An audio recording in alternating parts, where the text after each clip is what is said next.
Turn off the power switch and unplug the power cord from the power source. Remove the motor cover.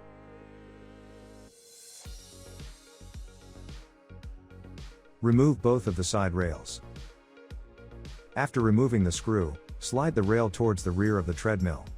This unlocks it, allowing you to lift it off the frame. Remove the 8 screws from the accent plate.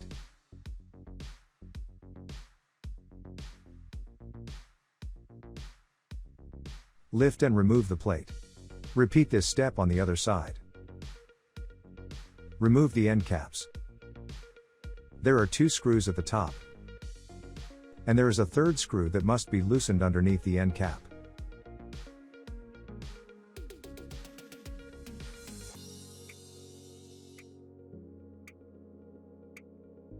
Remove the 3 screws from each of the lower side rails. The front of this part has a plug pin that is slotted into the frame.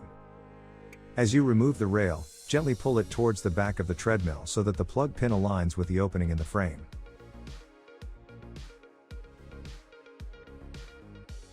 Loosen one of the rear roller bolts halfway. And then move to the other side to loosen, and then remove the other rear roller bolt. Return to the first roller bolt to remove it from the frame. Alternating sides in this way will help reduce strain on the rear roller bolts. Walk the drive belt off of the front roller pulley.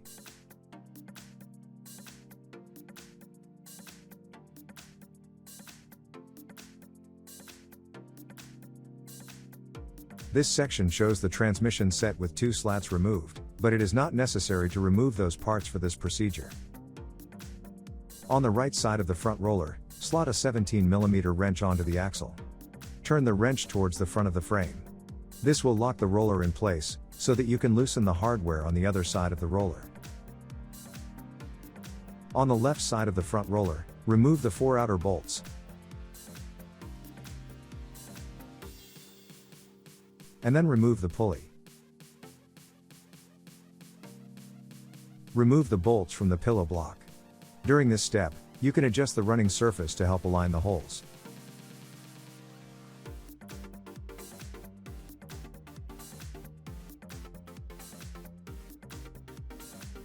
Remove the screw and nut on each side of the protection bracket.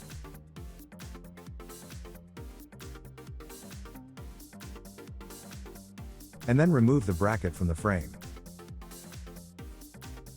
Remove the 2 bolts on the right side of the roller, and remove the metal plate.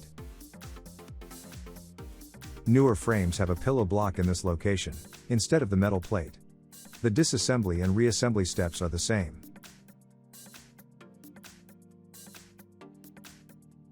Place painter's tape on each side of the frame, behind the opening for the front roller. This protects the frame from damage.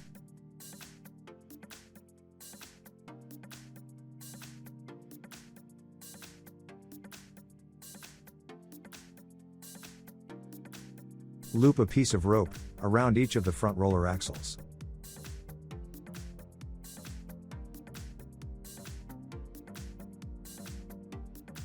Stand on the rails and lift the front roller out of the frame.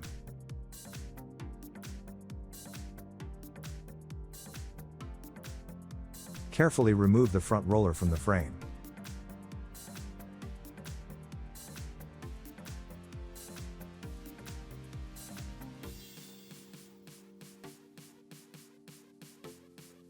There are 6 mounting locations for the running surface support structure. Each mounting location has 4 bolts. Remove all of these bolts from the frame.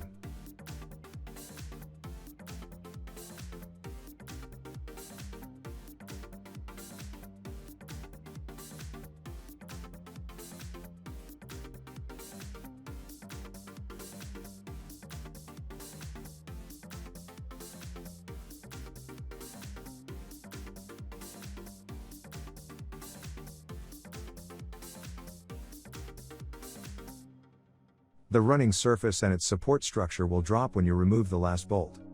Do not place your hand under the running surface or try to catch this part as it falls.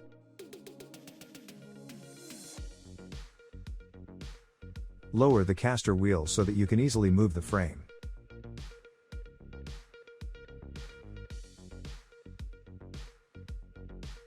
Remove the rear roller.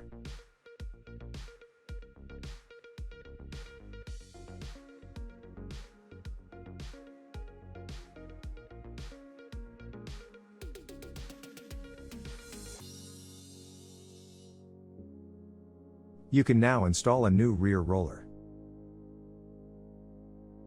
Place the rear roller under the running surface, and then move it into the frame. Lift the running surface support structure, and then insert one spare 12mm bolt into the lowest hole in the mounting location. The lower edge of the support is notched, so it can rest securely on the bolt. Repeat this step for each of the outer mounting locations.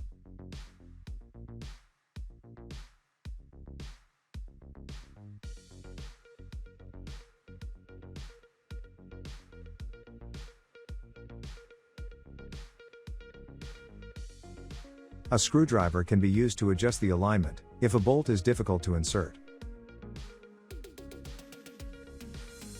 Next, reinstall 4 bolts into each of the 6 mounting locations.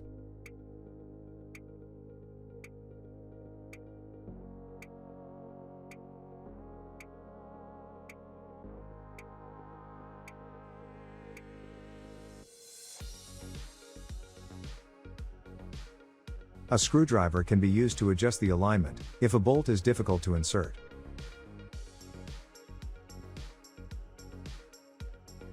Once all of the support bolts have been reinstalled, remove the 4 spare bolts. If a bolt is difficult to remove, you can tap it with a hammer.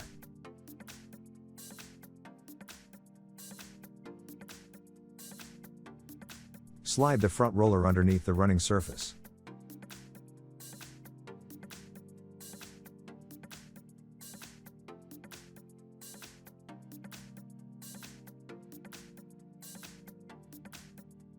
When you set the belt onto the roller, make sure that the grooves, on the underside of the slats, are aligned with the grooves on the front roller.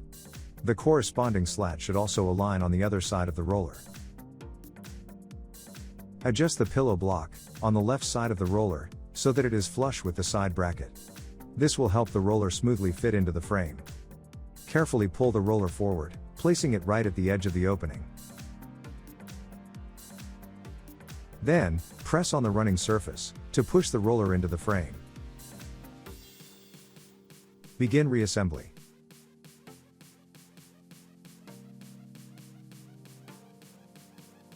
Reinstall the pillow block hardware.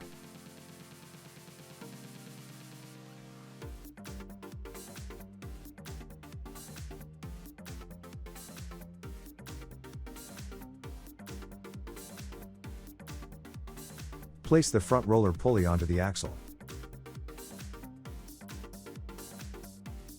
Make sure that the pulley is facing the correct direction.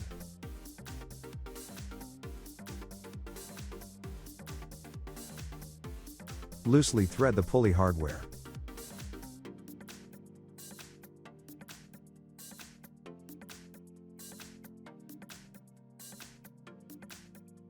Place a 17mm wrench on the right side of the roller, and turn the wrench towards the back of the frame. This locks the roller in place. Return to the left side of the front roller, to tighten all hardware.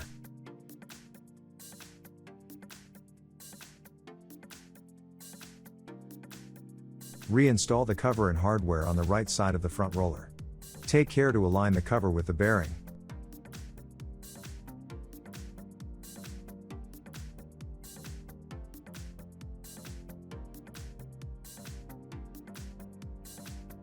You can use a wrench in this step to align the holes in the cover with the holes in the frame.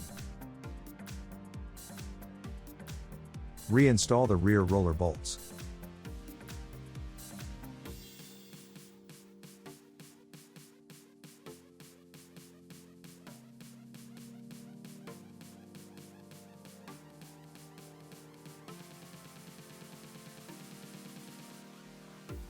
As you tighten the rear roller bolts, periodically check the sag distance measurement to ensure that the running surface is properly tensioned. The next section will demonstrate how to take this measurement. You will need a millimeter measuring tool for this step. Locate the center support on the side of the treadmill frame. This is where you will take the measurement. Measure from the bottom of the frame to the running surface of the slat. The sag distance should be between 25 mm and 30 mm, and equal on both sides of the frame. If the tension is correct on both sides, no action is necessary. If the sag distance is out of this range, adjust each rear roller bolt by 1/2 to 1 full turn. If you adjust the rear roller bolts, rotate the running surface a few full rotations, and then check the sag distance measurement again. Rotating the surface allows the cog belt and cogged front roller to adjust to the new tension, which may alter the sag distance. Make sure that the sag distance is equal on both sides of the frame.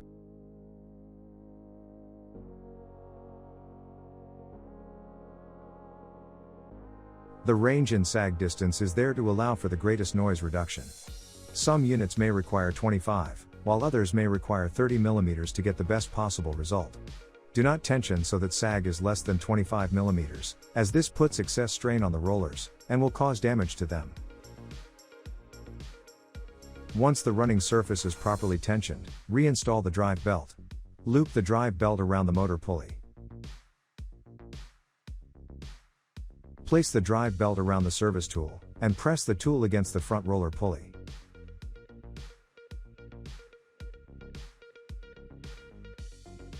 Rotate the running surface backward and forward, using a screwdriver or Allen wrench to make adjustments on both sides of the drive belt. The belt may begin to walk off of the motor pulley, and will need to be pushed back into place.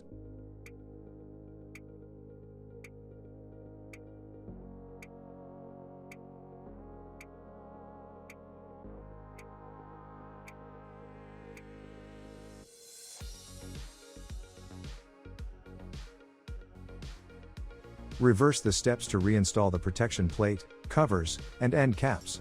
As you reattach the lower side rails, be sure to install the plug pin first. You have finished rear roller replacement.